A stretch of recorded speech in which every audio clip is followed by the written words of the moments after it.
Di tutorial kali ini kita pembahasannya terkait menu baru ya untuk layanan imunisasi dan keluarga berencana. Nah, layanan imunisasi dan keluarga berencana ini nanti bisa diinputkan untuk pasien rawat jalan maupun pasien rawat inap ya. Oke, kita contohkan dari pasien rawat jalan. Sebenarnya tidak ada yang berbeda cara penginputannya, hasil inputannya antara yang rawat jalan dan rawat inap. Seperti biasa kita masuk ke menu pelayanan perawatan pasien kemudian rawat jalan ya. Di sini kita bisa cari pasiennya yang mana, kemudian kita pilih misalkan ini ya. Nah, ini ada klik kanan. Kemudian di menu lainnya di sini ada imunisasi keluarga berencana. Untuk rawat inap posisinya ada di lainnya juga, tapi di bagian sini ya, di bawah formulir transfer, imunisasi dan keluarga berencana. Oke, kita lanjut. Contoh pertama yaitu untuk imunisasi ya. Penginputan data imunisasinya seperti ini formnya, mulai dari pemilihan kategori imunisasi, itu ada beberapa pilihan yang bisa dipilih.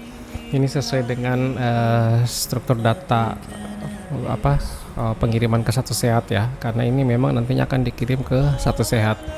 Kemudian status kehamilan, apakah pasien hamil tidak hamil, kemudian status sekolah, pasien masih sekolah atau tidak.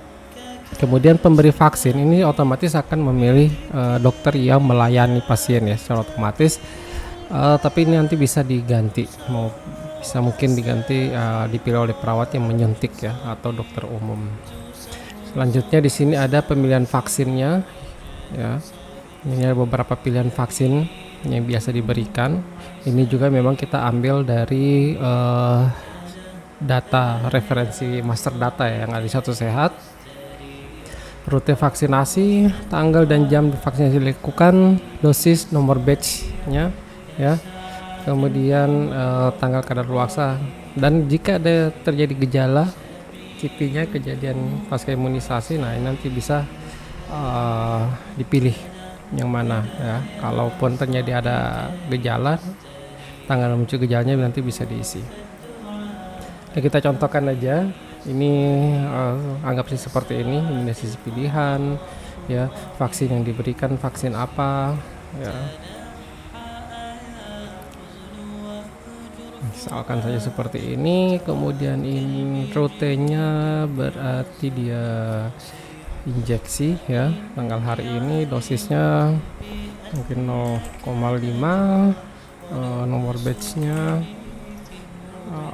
tidak ada gejala, misalkan tanggal kadaluarsa 2028 1 Januari. Nah, ini kita simpan.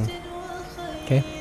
Semua data inputan layanan imunisasi itu nanti ada di menu pelayanan, layanan lainnya dan layanan imunisasi. Ya, ini tadi kita inputkan.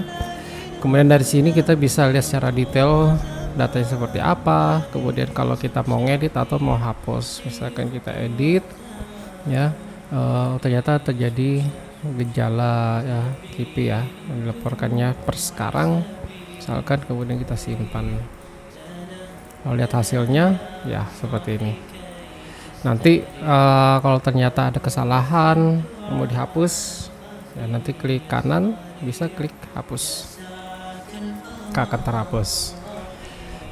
Oke, selanjutnya untuk pelayanan KB ya. Untuk pelayanan KB itu nanti datanya akan masuk ke pelaporan SIRS ya, sehingga apa yang diinputkan di sini sesuai dengan kebutuhan pelaporan SIRS, mulai dari data rujukannya, kondisi saat konseling si pasiennya, apakah dia pasca persalinan atau memang masih menjalani antenatal care. Nah, status peserta KB-nya apakah baru pertama kali pernah pakai dan seterusnya ya. Untuk status peserta KB ini, jika dia sedang ber-KB ini atau mengalami kegagalan KB, di sini nanti akan ada perubahan ya yang perlu diinput, perubahan form yang akan diinput. Kalau sedang ber-KB atau mengalami kegagalan, di sini ada pengisian keluhan efek samping yang dirasakan oleh pasien. Kemudian jika terjadi komplikasi berat atau mau dirujuk itu bisa ya. Sedangkan yang baru pertama atau pernah pakai sebelumnya, ini sama, beda ya. Jadi hanya metode yang akan digunakan sekarang apa, ya kondisinya apakah dia pasca persalinan, pasca abortus atau lainnya. Misalkan pasien ini baru pertama kali pakai ya untuk pasca persalinan, metode yang digunakan IUD, ini juga kondisinya pasca persalinan, dokter pemberi layanan otomatis ya DPJP, kemudian tanggal dan jamnya kira-kira kapan. Nah, misalkan seperti ini, kita klik simpan dan berhasil. Semua data layanan keluarga berencana ada di sini ya, di bagian keluarga berencana. Jadi setelah kita berhasil nyimpan, dia akan nge-refresh dan masuk ke halaman detail datanya. Kalau mau ngedit, misalkan oh ini salah nih, diedit bisa ya, atau klik di sini untuk masuk ke menu yang ada di sini. Nah, sama seperti di imunisasi tadi, ini kita bisa edit ataupun kita hapus.